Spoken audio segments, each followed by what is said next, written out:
एक बहुत ही गलत बात कहते रहते हैं, केमिस्ट्री समझ में नहीं आती। कोई चीज कहते हैं ना, कोई अगर बहुत बड़ी बिल्डिंग बनानी है तो फंडामेंटल्स और पिलर्स बहुत स्ट्रॉन्ग करने पड़ेंगे। अब आप सोच रहे होगे सर क्या होमवर्क कर रहे थे, क्या प्रॉब्लम है हमारी छोटी छोटी, जरा वो बता दो। ये नंबर आपके लिए क्या हो जाएगा, एक कहते हैं ना वरदान साबित होगा आपके नीट एग्जाम में कि यार ये केमिस्ट्री एक ऐसा सब्जेक्ट है ना, इतना इजी सब्जेक्ट है ना, जिसमें 180 आउट ऑफ 180 लाया जा सकता है। आपने सोचो एक जंग जीत ली है यार, आप आधे डॉक्टर तो फिर इजीली बन जाओगे। Hello everyone, good evening. और कैसे हो आप सभी लोग? मजेदार। आई होप आप अब सभी लोगों की स्टडीज जो है ना मस्त चल रहा होगा यार। अब तो नीट का डेट भी आ चुका है, मतलब डेट तो हमें पता ही होता है, फर्स्ट संडे ऑफ मे, यही होता है ना कुछ ऐसा अपना। अब आप सोच रहे होंगे सर आप इतने दिनों के बाद आए, बहुत दिनों से सर हम लोग की कन्वर्सेशन नहीं हुई है, हम लोग रूबरू नहीं हो पाए, उसके लिए पहले सॉरी यार। सच में मैं बहुत दिनों से नहीं आया हूं आप लोगों के सामने, कुछ भी चीज को लेकर के नहीं आया हूं, लेकिन पीछे ना बिहाइंड द सीन जो बोलते हो आप लोग, उसके पीछे मैं कुछ कर रहा था। आप होमवर्क कह लो, आप लोगों के प्रॉब्लम्स को समझ रहा था, उसका सॉल्यूशन, बेस्ट सॉल्यूशन क्या हो सकता है, मैं उसके लिए काम कर रहा था, लेकिन आपसे जुड़ा हुआ था, आपके हर एक छोटी छोटी चीजों के बारे में सोच रहा था कि यार ये केमिस्ट्री एक ऐसा सब्जेक्ट है ना, इतना इजी सब्जेक्ट है ना, जिसमें 180 आउट ऑफ 180 लाया जा सकता है।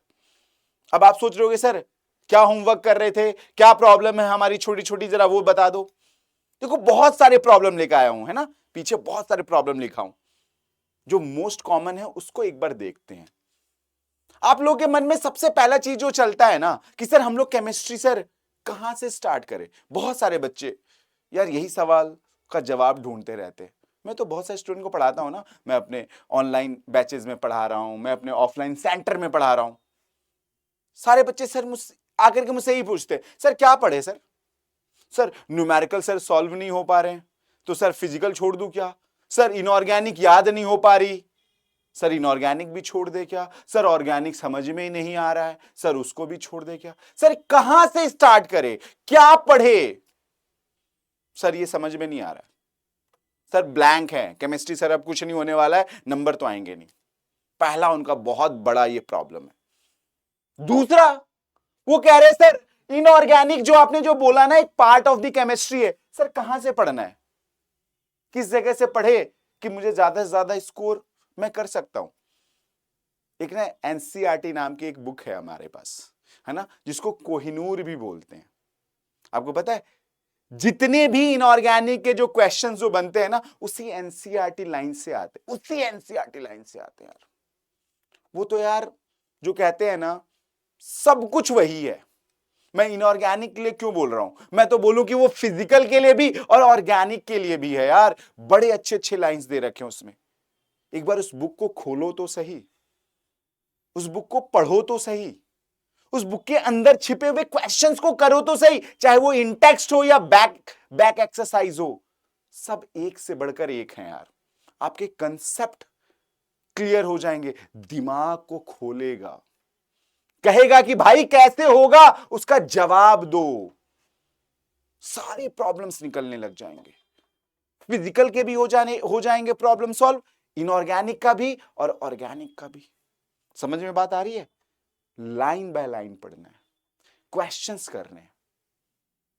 तीसरा मेजर प्रॉब्लम, सर ऑर्गेनिक समझ में ही नहीं आ रहा है, सर क्या करे, ऑर्गेनिक में ये रिएक्टेंट मिलता है तो प्रोडक्ट कुछ और बन जाता है, इस क्वेश्चन में तो ऐसे बन गया, दूसरे प्रोडक्ट में सर कुछ और हो गया। सर यहां पे तो 5 रिंग वाले से सर रिएक्टेंट बना था, sir final product sir 6 ring का सर बन गया। सर ये कैसे, रिंग में कार्बन नंबर कैसे बढ़ गया? भैया उसके पीछे कुछ रहस्य छिपा होगा ना। उस रहस्य को पता है क्या बोलते हैं? उस रहस्य को बोलते हैं मैकेनिज्म। कुछ मैकेनिज्म होता है। सब लोग केमिस्ट्री के ऊपर ना यार एक बहुत ही गलत बात कहते रहते हैं, केमिस्ट्री समझ में नहीं आती। भैया केमिस्ट्री तो सर एक्सेप्शन वाला सब्जेक्ट है। भैया एक्सेप्शन नहीं है, वो समझने वाली चीज है। किसी के पीछे कुछ रीजंस छिपे हुए हैं। मैकेनिज्म बताता है कि इससे ये क्यों बना। तो सर मैकेनिज्म को कैसे पढ़े? तो भैया पहले फंडामेंटल्स जानना होगा। तो सर फंडामेंटल्स के लिए क्या पढ़ते हैं? सर जनरल ऑर्गेनिक केमिस्ट्री को बेटा स्ट्रांग कर लो। जनरल ऑर्गेनिक केमिस्ट्री आप देखना, कोई चीज कहते हैं ना, कोई अगर बहुत बड़ी बिल्डिंग बनानी है तो फंडामेंटल्स और पिलर्स बहुत स्ट्रांग करने पड़ेंगे। तो ऑर्गेनिक का तो भाई माई बाप जो है ना वो जीओसी ही है, जिसको बोलते हैं जनरल ऑर्गेनिक केमिस्ट्री, है ना।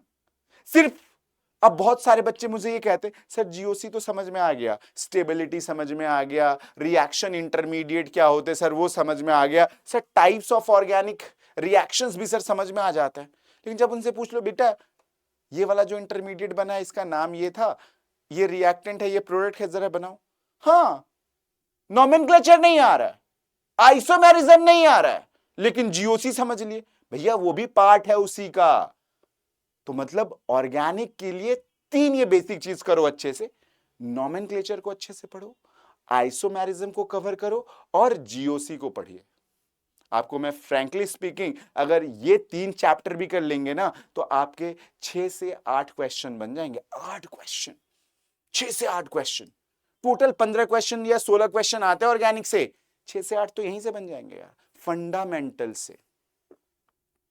सर क्या बात कर दी, यस जी यही है, ये रियल ट्रुथ है, इसे एक्सेप्ट करना सीखो।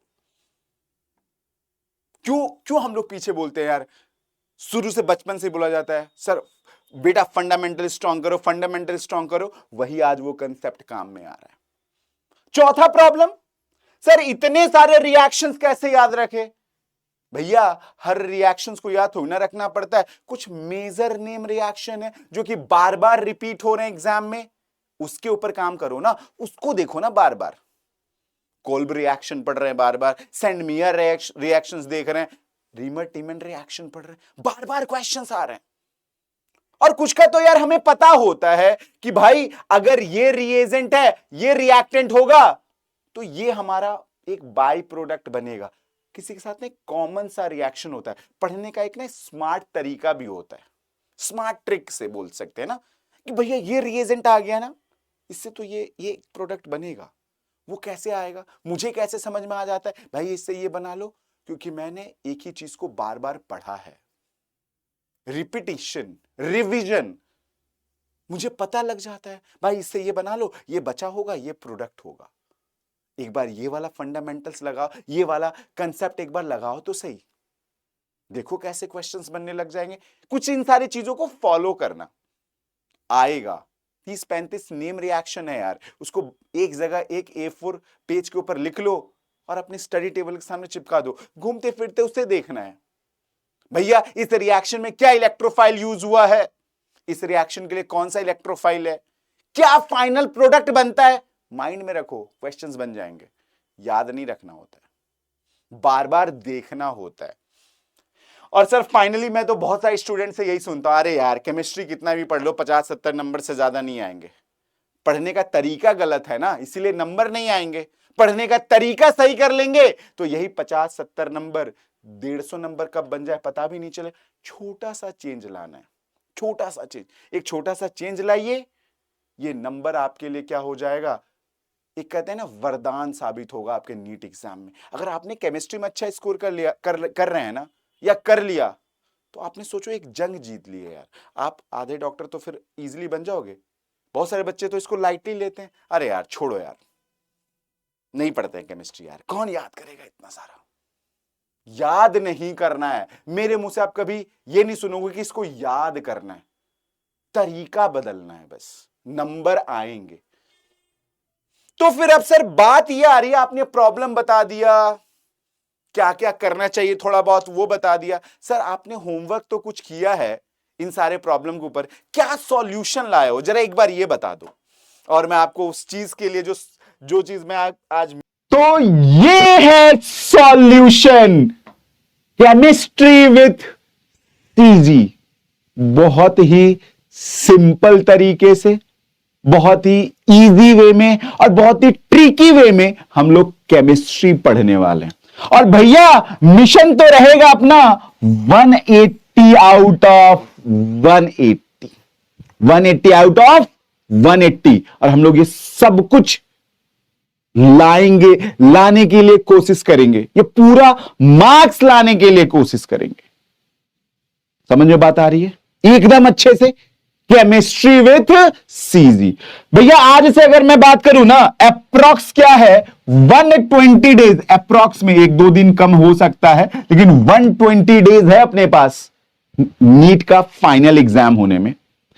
मैं क्या करने वाला हूं, इस 180 मार्क्स को, जो 180 मार्क्स का जो केमिस्ट्री आने वाला है ना, उसको 3 पार्ट्स में डिवाइड करेंगे। उसको क्या करने वाले हैं, 3 पार्ट्स में डिवाइड करने वाले हैं, 60 मार्क्स करके, है ना, 60 मार्क्स होना है। 60 मार्क्स 3 बार होगा। हर एक 60 मार्क्स के लिए हम लोग 15 डेज लेंगे। तो हम लोग क्या करने वाले हैं, 60 marks in 15 days. 60 marks in क्या करने वाले हैं बेटा, 15 डेज में, 15 दिन में 60 नंबर। तो भैया 45 डेज, अभी 120 डेज है, प्रैक्टिस ही प्रैक्टिस होगा। 45 डेज में हम लोग क्या कर लेंगे, 180 मार्क्स सिक्योर कर लेंगे। कैसे, क्या क्या करोगे सर उसमें? भैया कुछ कंसेप्ट बताऊंगा, कुछ कोई टॉपिक बता दूंगा, कोई फंडा बता दूंगा, भाई इससे कर लेना, ये क्वेश्चंस बन जाएंगे। ऐसे बहुत सारी चीजें हो जानी है। बस एक केमिस्ट्री विद सीजी का नोटबुक बना लेना है और डे 1 से स्टार्ट हो जाना है।